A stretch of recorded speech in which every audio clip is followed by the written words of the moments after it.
Jai Shri Krishna. Dear students, welcome to my channel. I am Partha from DK Education Hub and today's our topic is Gala Basic Maths Paper 5 Section A. Video start करने से पहले मैं आपको कहना चाहता हूं कि video को पूरा देखें। अगर लेक्चर समझ में आए तो वीडियो को लाइक करें, अपने दोस्तों के साथ इसको शेयर करें और कमेंट में अपना फीडबैक दें। तो आइए लेक्चर स्टार्ट करते हैं। Question 1. If the pair of equations 2x plus 7y is equals to 13 and 5x plus ky is equals to 32 has a unique solution, then blank holds good. K is equals to 17.5, K is equals to 15.7, K is not equals to 17.5 or K is not equals to 15.7. तो देखिए ये chapter 3 का question है। ये question को solve करने के लिए सबसे पहले हम ये गिवन पेयर ऑफ इक्वेशंस को a1x plus b1y plus c1 is equals to 0 and a2x plus b2y plus c2 is equals to 0 के साथ इक्वेट कर देंगे। ऐसा करने से हमें यहाँ पर a1 की वैल्यू मिलेगी 2, b1 की वैल्यू मिलेगी 7, c1 की वैल्यू मिलेगी -13, A2 की वैल्यू मिलेगी 5, B2 की वैल्यू मिलेगी K और C2 की वैल्यू मिलेगी -32। ठीक है, आगे देखिए यहां पर बोला है कि इन इक्वेशंस में यूनिक सॉल्यूशन मिल रहा है। यूनिक सॉल्यूशन यानी सिर्फ एक ही सॉल्यूशन मिल रहा है। तो इसके लिए कंडीशन है कि A1 by A2 is not equals to B1 by B2। ठीक है, तो देखिए यहां पर A1 और A2 की वैल्यू तो हमारे पास है, B1 की वैल्यू है, B2 की वैल्यू नहीं है और वही हमें फाइंड करनी है। ठीक है, तो इसके लिए सबसे पहले तो मैं क्या कर रहा हूं, A1 by A2 और B1 by B2 को इक्वेट कर देते हैं। सो A1 क्या है 2, A2 5 is equals to B1 7, B2 K। So K is equals to 7 5s are 35 divide by 2. So K is equals to 17.5। ठीक है, लेकिन K की वैल्यू 17.5 तब मिल सकती है जब A1 by A2 और B1 by B2 इक्वल हो। ठीक है, लेकिन यूनिक सॉल्यूशन लाने के लिए तो ये दोनों इक्वल नहीं होने चाहिए। इट मींस इस क्वेश्चन के लिए K की वैल्यू 17.5 नहीं होनी चाहिए। सो आंसर आएगा K is not equals to 17.5। ठीक है, now question 2, if 5 by 2 is one of the roots of the equation 10x square minus 29x plus k is equals to 0, then k is equals to what, 25 minus 25 minus 10 और 10। तो समझिए यहां पर 5 by 2 को इस quadratic equation का एक root बोला हुआ है, यानी कि हम x की जगह 5 by 2 रख सकते हैं। सो वैल्यू सब्स्टिट्यूट करेंगे। सो 10 into 5 by 2 square minus 29 into 5 by 2 plus k is equals to 0। सो 5 का square 25, 25 10s are 250 divide by 2 का square 4 minus 29 5s are 145 by 2 plus k is equals to 0। यहां पर एलसीएम लेंगे तो वो आएगा 4। सो ये हो जाएगा 250 माइनस यहां पर 2 से मल्टीप्लाई करेंगे तो ये हो जाएगा 290 plus 4k is equals to 0। ये जो एलसीएम आया 4 उसको सामने ले जाएंगे, सो 0 इंटू 4 यानी 0। Now 250 minus 290 minus 40 is equals to plus 4k सामने जाएगा तो minus 4k, minus minus cut, so k is equals to 40 by 4, so k is equals to 10. Okay, so answer will be 10. Now question 3, for a given AP, if D is equals to -4, N is equals to 7 and AN is equals to 4, then A is equals to what? 6, 7, 20 और 28। तो ये तो एकदम easy question है, हम directly यहाँ पर formula apply करेंगे, AN is equals to A plus N minus 1 into D।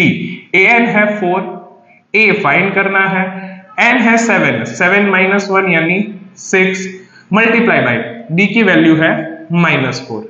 So 4 is equals to A minus 6 4s are 24. So A is equals to 4 plus 24. So A is equals to 28. So answer will be 28. Now question 4. 0.5 minus 12 lies on a circle with the origin as the center. तो देखिए, मान लेते हैं ये एक circle है, इसका centre origin है यानी 0 0, और सर्कल के ऊपर कोई पॉइंट मान लेते हैं यहां पर है 5, -12। ओके,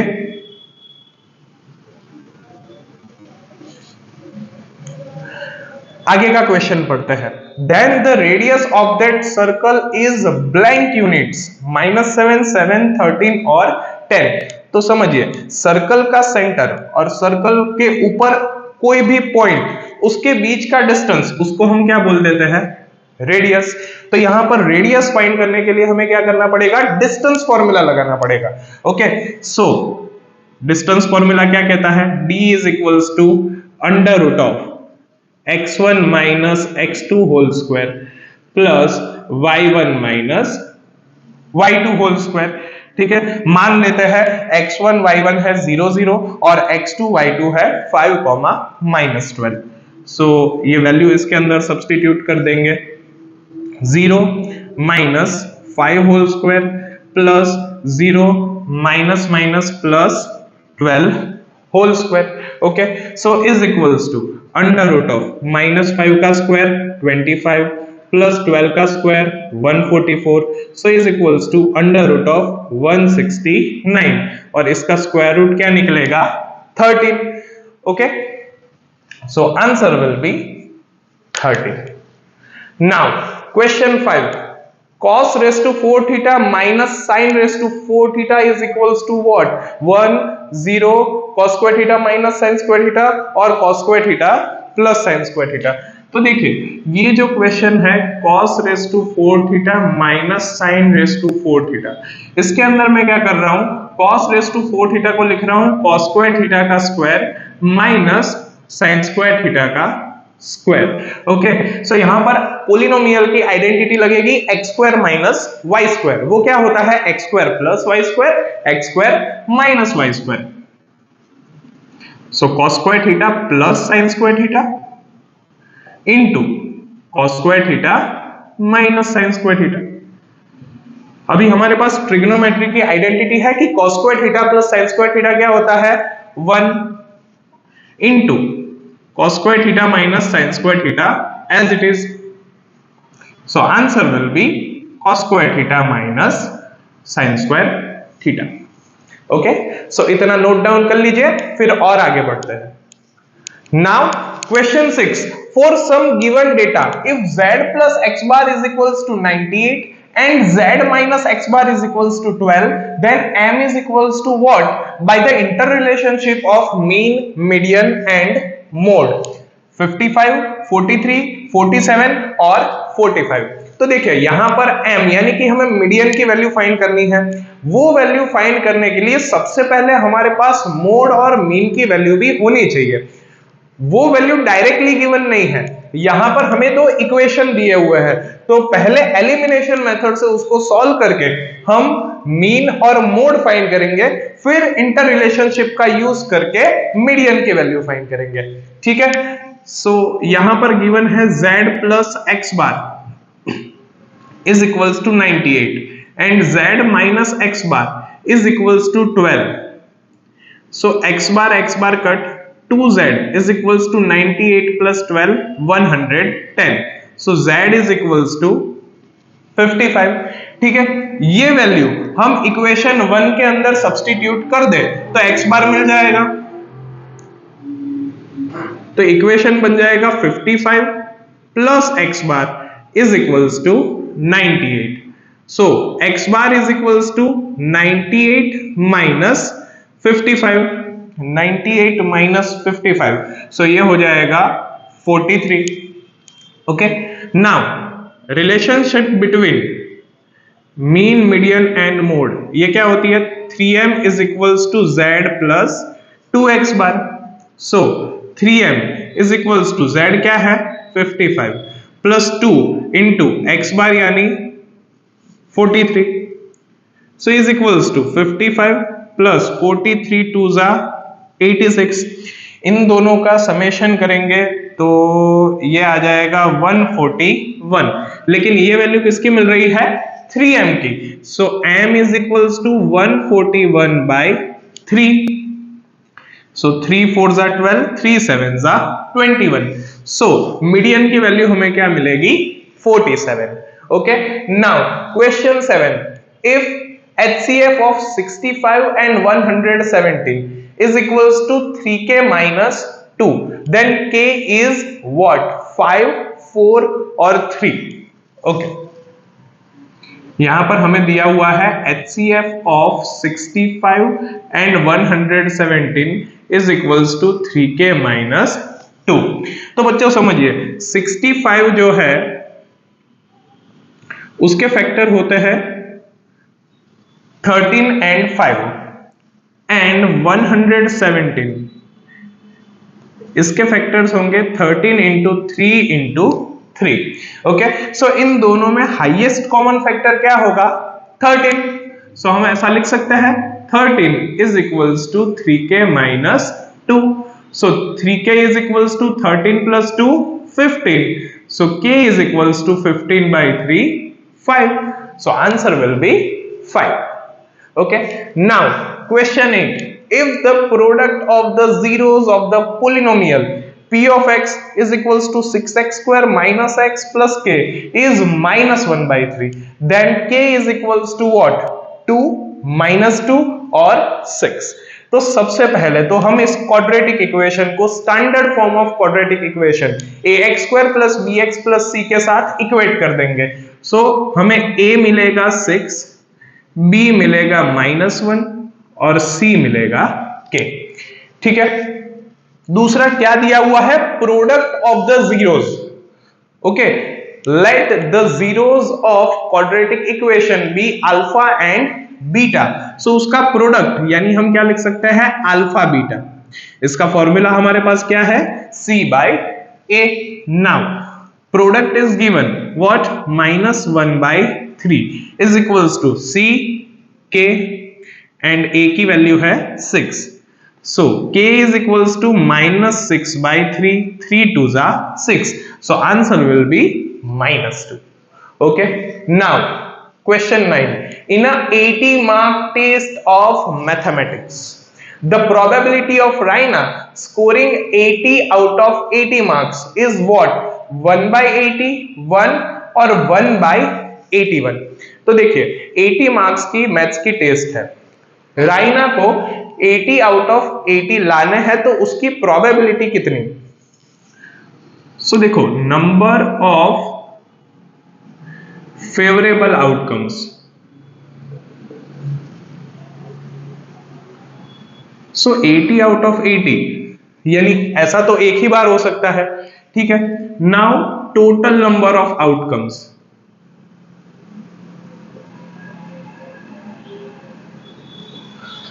तो देखो 80 में से मार्क्स 1 से लेकर 80 तक तो कुछ भी आ ही सकते हैं, लेकिन 0 भी आ सकता है.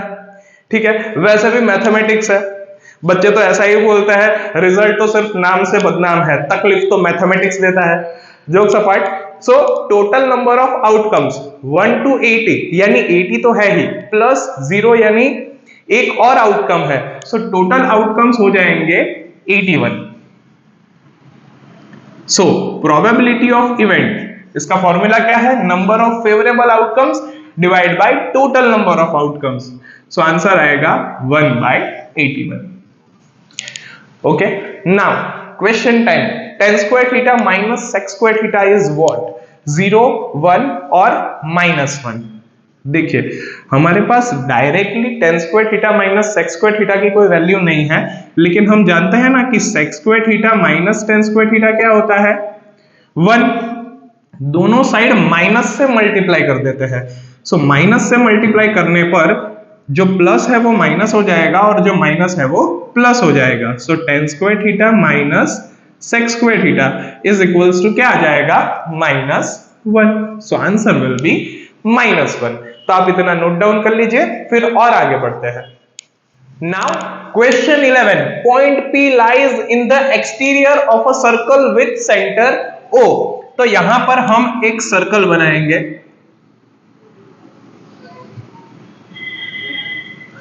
इसका सेंटर है O और पॉइंट P जो है वो सर्कल के बाहर है।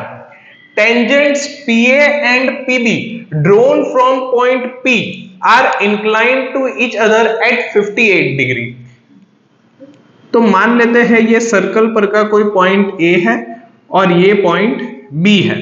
यहां पर दो टेंजेंट्स हैं, PA एंड PB, और ऐसा बोला हुआ है कि ये जो एंगल है वो बन रहा है 58 degree. Then angle POA is equals to what, 122 degree, 58 degree और 61 डिग्री। तो सबसे पहले तो हम ये POA को ज्वाइन कर लेते हैं। हमें फाइंड करना है एंगल POA। तो देखिए ये जो OP लाइन है वो एंगल P को बाइसेक्ट कर रही है, ठीक है। सो ये 58 डिग्री है, बाइसेक्ट होकर ये एंगल बन जाएगा 29 डिग्री और नीचे वाला एंगल भी बन जाएगा 29 डिग्री, ठीक है।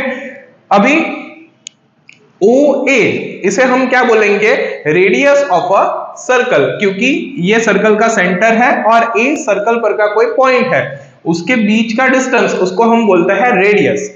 और हमेशा रेडियस और टेंजेंट के बीच में 90 डिग्री का एंगल बनता है। सो ये एंगल जो है वो कितने का बनेगा, 90 डिग्री। तो हम ऐसा लिख सकते हैं कि इन ट्रायंगल POA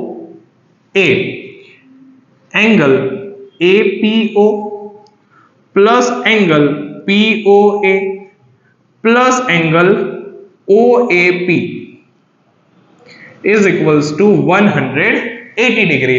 किस तरीके से, फ्रॉम एंगल सम प्रॉपर्टी, ठीक है। सो यहां पर APO ये एंगल है 29 डिग्री प्लस POA ये हमें फाइंड करना है प्लस OAP ये है 90 degree is equals to 180 degree. So angle POA is equals to क्या हो जाएगा, 180 डिग्री माइनस 90 प्लस 29 यानी कि 190 degree. So angle POA will be 61 degree. So answer आएगा 61 degree. Okay, now question 12, for a given frequency distribution if sigma fi xi is equals to 245 and sigma fi is equals to 100, then x bar is equals to what, 24.5, 2.45 और 245। तो ये तो बहुत ही easy है। x बार का formula है sigma fi xi upon sigma fi। तो ये हो जाएगा 245 by 100, it means 2.45. So answer will be 2.45. Now question 13 to 16 true false है।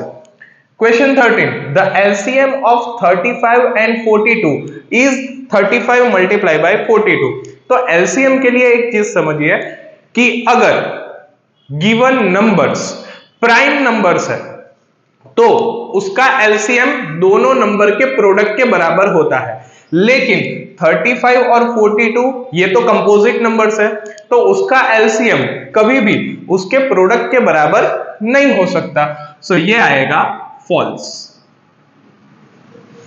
Okay, now question 14, for the quadratic polynomial p of x is equals to x square plus 5x plus 4, the sum of the zeros is greater than the product of the zeros.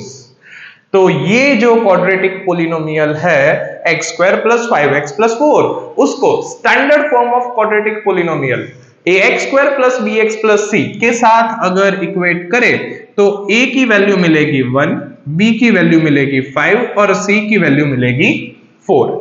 ठीक है, now हमें यहां पर sum of zeros भी find करना पड़ेगा और product of zeros भी फाइंड करना पड़ेगा। तो हमारे पास फॉर्मूला है कि alpha plus beta is equals to minus b by a. So minus b की वैल्यू है 5 और ए की वैल्यू है 1, so it will be minus 5। Then product of zeros alpha beta is equals to c by a. C की value है 4 और a की value है 1,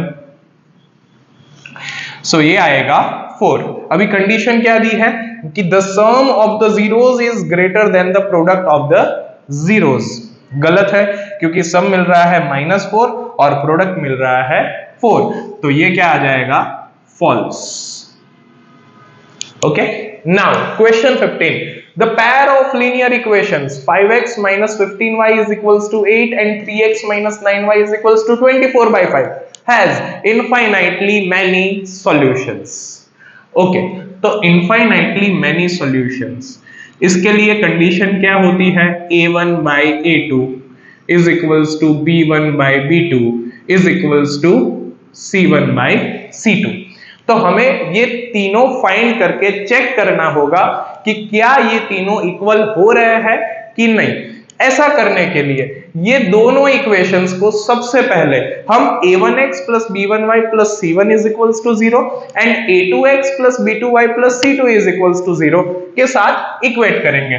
ऐसा करने पर हमें a1 की वैल्यू मिलेगी 5, b1 मिलेगा -15, c1 मिलेगा -8,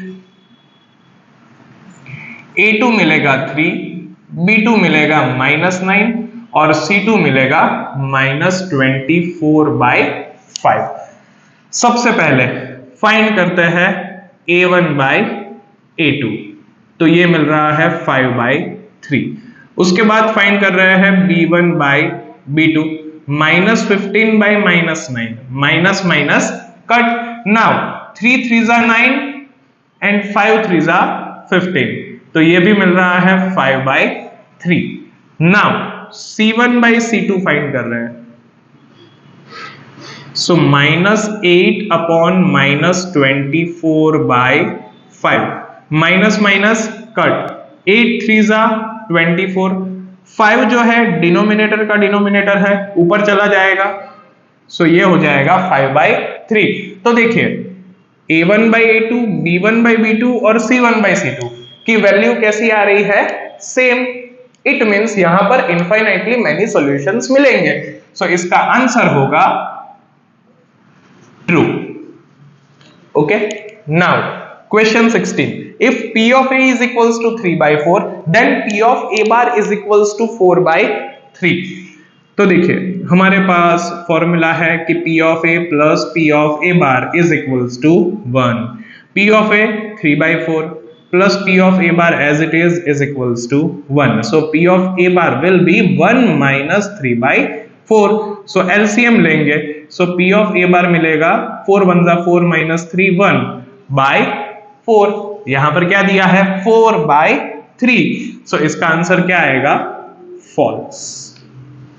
ओके, तो आप इतना नोट डाउन कर लीजिए, फिर और आगे बढ़ते हैं। Now question 17, find the common difference of the AP -5, -1, 3, 7 and so on। तो यहां पर ये जो अरिथमेटिक प्रोग्रेशन दिया हुआ है उसके हिसाब से फर्स्ट टर्म है -5, सेकेंड टर्म है -1। कॉमन डिफरेंस फाइंड करने के लिए बोला है, वो क्या होता है, कंसेक्यूटिव टर्म्स के बीच का difference. So a2 minus a1, so -1 minus minus plus 5, so it will be 4। Okay, now question 18, at the most how many tangents can be drawn parallel to the diameter of a circle। तो सबसे पहले हम यहां पर circle बना लेंगे। Okay, ये है उसका सेंटर, डायामीटर यानी सर्कल के दो पॉइंट्स को टच करना है, लेकिन लाइन पास होगी सेंटर से। ओके, अभी इसको पैरेलल ज्यादा से ज्यादा कितने टेंजेंट बना सकते हैं? तो एक यहां पर बनेगा, एक यहां पर बनेगा, ये एक और ये दूसरा। सो एट मोस्ट यहां पर दो टेंजेंट्स हम बना सकते हैं। Okay, now question 19, a letter is chosen at random from the English alphabets. Total alphabets कितने होते हैं? 26। So total outcomes 26. Find the probability that a chosen letter is a vowel. Vowel कितने होते हैं? 5, A, E, I, O, U. So favorable outcomes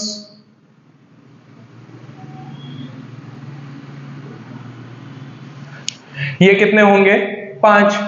now probability of event यानी क्या होता है? Number of favourable outcomes divide by total number of outcomes.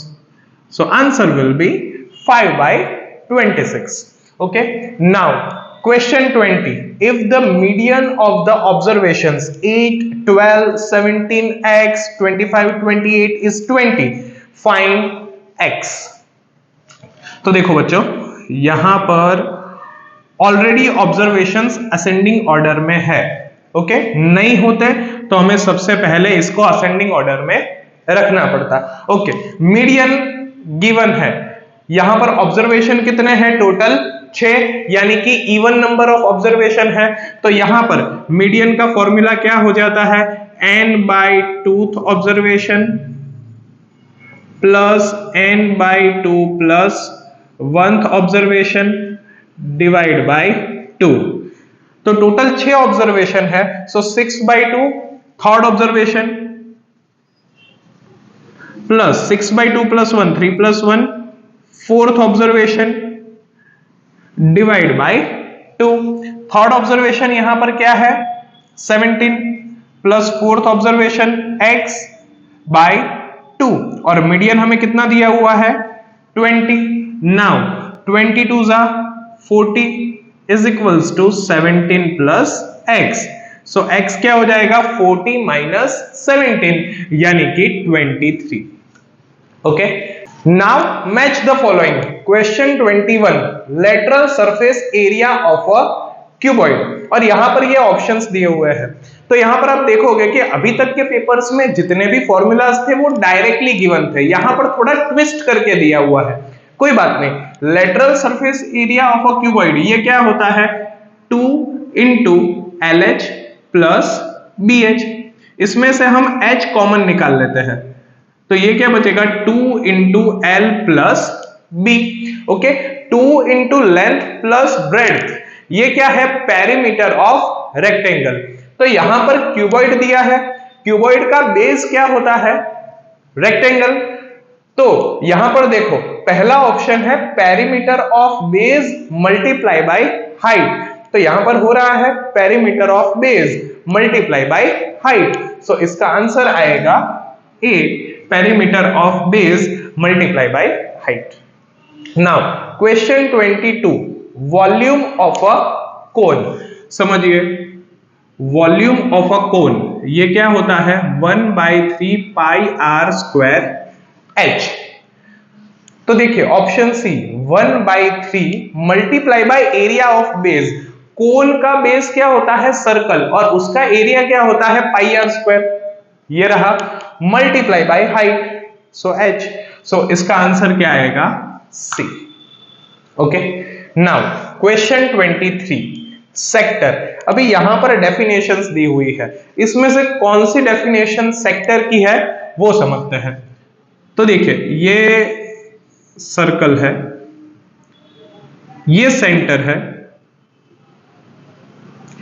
ये दो radius है, तो ये जो बनता है इसको हम क्या बोलते हैं? सेक्टर। ठीक है, सो इसकी डेफिनेशन क्या होगी? Portion of a circular region enclosed by an arc. Arc ये रहा, यहां से लेकर ये रहा, इतना।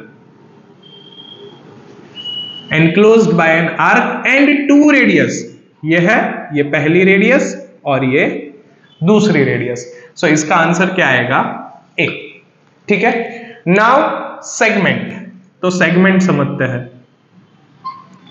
ये है एक सर्कल, हाँ, तो इतना जो पोर्शन है उसे हम क्या बोलते हैं? सेगमेंट। ठीक है, सर्कल का सेंटर यहां पर है, तो जो लाइन सेगमेंट सर्कल के दो पॉइंट्स को टच कर रहा है लेकिन वो सेंटर से पास नहीं हो रहा, उसे हम क्या बोलते हैं? कोड। तो यहां पर देखिए, portion of a circular reason bounded by an arc, ये रहा आर्क, एंड द कोड, ये रहा code, joining the end points of the arc, और ये आर्क के एंड पॉइंट को ज्वाइन भी कर रहा है। सो इसका आंसर आएगा सी। ठीक है, सो आई होप ये लेक्चर आपको अच्छे से समझ में आ गया होगा। So thank you for watching my video. जय श्री कृष्ण।